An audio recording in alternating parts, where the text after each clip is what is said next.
ਅਗਲੀ ਜਿਹੜੀ ਹਰਜੋਤ ਸਿੰਘ ਦੀ ਗੱਲ ਕਰਦੇ ਜਾਈਏ, ਇੱਕ ਸਰਵੇ ਕਾਇੰਡ ਆਫ ਸਟੱਡੀ ਜਿਹੜੀ ਉਹ ਸਾਹਮਣੇ ਆਈ ਆ ਵੀ ਕੈਲੀਫੋਰਨੀਆ ਦੇ ਵਿੱਚ ਰਹਿਣ ਲਈ ਤੁਹਾਨੂੰ ਕਿੰਨੀ ਕਮਾਈ ਜਿਹੜੀ ਉਹ ਚਾਹੀਦੀ ਹੋਊਗੀ। ਮਾਰਚ ਦੇ ਵਿੱਚ ਇਹ ਸਟੱਡੀ ਕੀਤੀ ਗਈ ਗੋ ਬੈਂਕਿੰਗ ਰੇਟਸ ਤੇ ਪਰਡਿਊ ਯੂਨੀਵਰਸਿਟੀ ਦੇ ਦੁਆਰਾ। 2018 ਦੀ ਇੱਕ ਹੋਰ ਪਹਿਲੀ ਸਟੱਡੀ ਦੇ ਵਿੱਚ ਪਰਡਿਊ ਯੂਨੀਵਰਸਿਟੀ ਨੇ ਕਿਹਾ ਵੀ ਕੈਲੀਫੋਰਨੀਆ ਦੇ ਵਿੱਚ ਐਵਰੇਜ ਇਨਕਮ ਜੇ ਤੁਹਾਡੀ $1,05,000 ਆ ਤਾਂ ਫਿਰ ਤੁਸੀਂ ਕਾਇੰਡ ਆਫ ਖੁਸ਼ ਹੈਗੇ ਆ ਯੂਐਸ ਦੇ ਜਿਹੜੇ ਉਹ ਵਿੱਚ। ਸੋ ਹੈਪੀਨੈਸ ਕਹਿੰਦੇ ਬੜੀ ਸਬਜੈਕਟਿਵ ਉੱਦਾਂ ਚੀਜ਼ ਆ। ਕਈ ਵਾਰੀ ਇਹਨਾਂ ਆਂਕੜਿਆਂ ਦੇ ਨਾਲ ਨਹੀਂ ਆਉਂਦੀ, ਕਿਸੇ ਦੇ ਕੋਲ ਜ਼ਿਆਦਾ ਹੁੰਦੇ ਹੋ ਤਾਂ ਵੀ ਕੁਛ ਨਹੀਂ, ਕਿਸੇ ਦੇ ਕੋਲ ਘੱਟ ਆ ਤੇ ਤਾਂ ਵੀ ਤੁਸੀਂ ਕੁਛ ਨਹੀਂ ਆ। ਪਰ ਓਵਰਆਲ ਲੋਕਾਂ ਨੇ ਜਿਹੜੇ ਆਪਣੀ ਸਟੱਡੀ ਦੇ ਵਿੱਚ ਜਿਹੜਾ ਹਿੱਸਾ ਲਿਆ ਉਹ ਕਹਿੰਦੇ ਆ ਕੈਲੀਫੋਰਨੀਆ ਦੇ ਵਿੱਚ ਹੁਣ $1,45,635 ਜੇ ਤੁਹਾਡੀ ਇਨਕਮ ਹੈਗੀ ਆ ਸਾਲ ਦੀ, ਜੋ ਸਟੇਟ ਦੇ ਵਿੱਚ ਕਹਿੰਦੇ ਵੀ ਹਾਈ ਕਾਸਟ ਆਫ ਲਿਵਿੰਗ ਦੇ ਕਰਕੇ ਆ, ਉਹ ਮੇਨ ਫੈਕਟਰ ਆ ਤੇ ਇੰਨੇ ਵੱਡੇ ਜਿਹੜੇ ਉਹ ਅਮਾਊਂਟ ਦੇ ਕਰਕੇ, ਤਾਂ ਤੁਸੀਂ ਜਿਹੜੇ ਕੈਲੀਫੋਰਨੀਆ ਦੇ ਵਿੱਚ ਕਾਇੰਡ ਆਫ ਖੁਸ਼ ਮਹਿਸੂਸ ਕਰੋਗੇ। ਕੈਲੀਫੋਰਨੀਆ ਗੋਲਡਨ ਸਟੇਟ ਤੋਂ ਉੱਤੇ ਮੈਸੇਚਿਊਸਟ ਤੇ ਹਵਾਈ ਸੀਗੀਆਂ ਜਿੱਥੇ ਹਾਇਰ ਇਨਕਮ ਸੈਲਰੀ ਰਿਕੁਆਇਰਮੈਂਟ ਸੀਗੀ ਖੁਸ਼ੀ ਜਿਹੜੀ ਉਹ ਪ੍ਰਾਪਤ ਕਰਨ ਦੇ ਲਈ।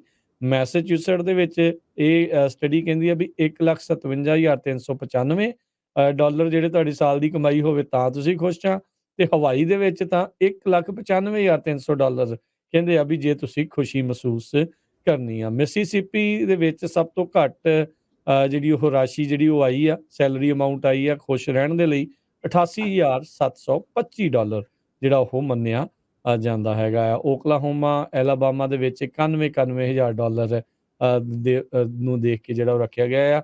ਸੋ ਨੋ ਡਾਊਟ ਕੈਲੀਫੋਰਨੀਆ ਦੇ ਵਿੱਚ ਮਹਿੰਗਾਈ, ਸਾਰੀਆਂ ਚੀਜ਼ਾਂ ਮਹਿੰਗੀਆਂ, ਰੈਂਟ ਤੋਂ ਲੈ ਕੇ ਫੂਡ ਤੱਕ ਐਵਰੀਥਿੰਗ ਇਜ਼ ਸੋ ਐਕਸਪੈਂਸਿਵ।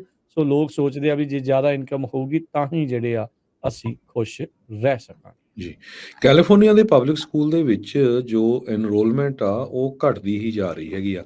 ਸੰਨ 2022 ਤੋਂ ਲੈ ਕੇ 2023 ਦਾ ਜੋ ਸਕੂਲ ਈਅਰ ਸੀ ਉਹਦੇ ਵਿੱਚ 0.69% ਐਨਰੋਲਮੈਂਟ, ਜੋ ਕਿ 40,000 ਸਟੂਡੈਂਟਸ ਬਣਦੇ ਹੈਗੇ ਆ, ਪਹਿਲੇ ਸਾਲ ਨਾਲੋਂ ਉਹ ਘੱਟ ਹੋਈ ਹੈਗੀ ਆ। ਸੋ ਇਹਦੇ ਨਾਲ ਜਿਹੜੀ ਸਕੂਲਾਂ ਨੂੰ ਫੰਡਿੰਗ ਆ ਉਹ ਵੀ ਜਿਹੜੀ ਘਟਦੀ ਹੈਗੀ ਆ। ਕੈਲੀਫੋਰਨੀਆ ਡਿਪਾਰਟਮੈਂਟ ਆਫ ਐਜੂਕੇਸ਼ਨ ਨੇ ਇਹ ਦੱਸਿਆ ਆ ਭਈ ਗ੍ਰੇਡ ਕਿੰਡਰਗਾਰਟਨ ਤੋਂ ਲੈ ਕੇ ਗ੍ਰੇਡ 7 ਤੇ 11 ਤੱਕ ਇਹ ਜਿਹੜੇ ਆ ਸਟੂਡੈਂਟਸ ਉਹਨਾਂ ਦੀ ਐਨਰੋਲਮੈਂਟ ਦੇ ਵਿੱਚ ਘਾਟਾ ਹੋਇਆ ਹੈਗਾ ਆ। ਥੋਮਸ ਡੀ ਇਹ ਪ੍ਰੋਫੈਸਰ ਹੈਗੇ Stanford graduate school of education ਤੇ ਉਹਨਾਂ ਨੇ ਇਹ ਕਿਹਾ ਆ ਭਈ ਸਾਨੂੰ ਲੱਗਦਾ ਨਹੀਂ ਆਉਣ ਵਾਲੇ ਸਮੇਂ 'ਚ ਐਨਰੋਲਮੈਂਟ ਵਧੂਗੀ ਵੀ।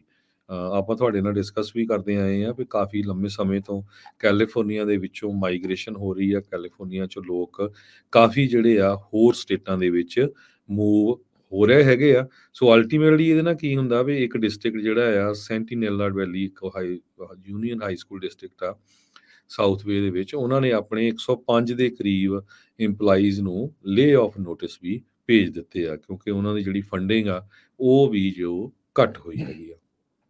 ਜੀ, ਸਮਾਂ ਆਪਣੇ ਪ੍ਰੋਗਰਾਮ ਦਾ ਇੱਥੇ ਹੀ ਸਮਾਪਤ ਹੈ। ਅੱਜ ਜਿਹੜੇ ਮਾਰਕੀਟਸ ਦੇ ਜੇ ਹਾਲ ਦੱਸਦੇ ਜਾਈਏ, ਡਾਓ ਜੋਨ ਦੇ ਵਿੱਚ 100 ਤੇ 99 ਪੁਆਇੰਟਾਂ ਦੀ ਗਿਰਾਵਟ ਤੋਂ ਬਾਅਦ 33,402 ਦੇ ਉੱਤੇ ਬੰਦ ਹੋਇਆ। S&P 24 ਪੁਆਇੰਟ ਘੱਟ ਕੇ 4100 ਤੇ ਬੰਦ ਹੋਇਆ। ਨੈਸਡੈਕ 63 ਪੁਆਇੰਟ ਘੱਟ ਕੇ 12,126 ਤੇ ਬੰਦ ਹੋਇਆ। ਸੋਨੇ ਦਾ ਭਾਅ $2,036 ਪ੍ਰਤੀ ਆਊਂਸ।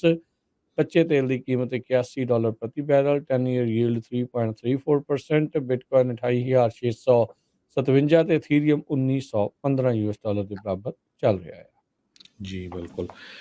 ਇਸੇ ਤਰ੍ਹਾਂ ਜੇ ਕਰੰਸੀ ਦੀ ਗੱਲ ਕਰਦੇ ਜਾਈਏ, $1 ਦੇ ਬਰਾਬਰ ਇੰਡੀਆ ਦੇ $82 ਤੇ 12 ਪੈਸੇ ਰਹੇ ਆ। $1 ਦੇ ਬਰਾਬਰ ਕੈਨੇਡਾ ਦੇ $1 ਤੇ 35 ਸੈਂਟ।